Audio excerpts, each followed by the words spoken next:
In the beginning, God created the heavens and the earth.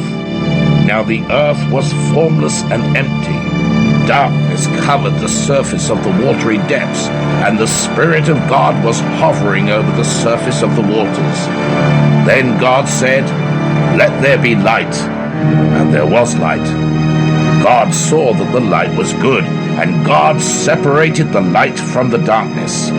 God called the light day, and he called the darkness night. Evening came and then morning, the first day.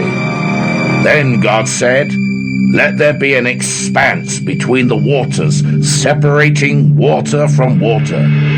So God made the expanse and separated the water under the expanse from the water above the expanse. And it was so.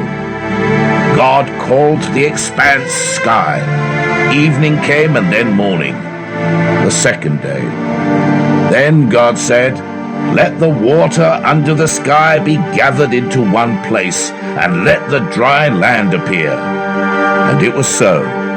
God called the dry land earth, and he called the gathering of the water seas.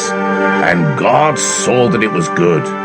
Then God said, "Let the earth produce vegetation, seed-bearing plants, and fruit trees on the earth bearing fruit with seed in it, according to their kinds." And it was so. The earth brought forth vegetation, seed-bearing plants according to their kinds, and trees bearing fruit with seed in it according to their kinds. With living creatures, and let birds fly above the earth across the expanse of the sky. So God created the large sea creatures and every living creature that moves and swarms in the water according to their kinds. He also created every winged bird according to its kind. And God saw that it was good. So he said, "Let the earth produce living creatures according to their kinds, livestock, creatures that crawl, and the wildlife of the earth according to their kinds." And it was so. So God made the wildlife of the earth according to their kinds, the livestock according to their. Make man in our image, according to our likeness. They will rule the fish of the sea, the birds of the sky, the animals, all the earth, and the creatures that crawl on the earth. Now the serpent was the most cunning of all the wild animals that the Lord God had made. He said to the woman, "Did God really say you can't eat from any tree in the garden?" The woman said to the serpent, "We may eat the fruit from the trees in the garden, but about the fruit of the tree in the middle of the garden, God said, you must not eat. The tree was good for food and delightful to look at, and that it was desirable for obtaining wisdom.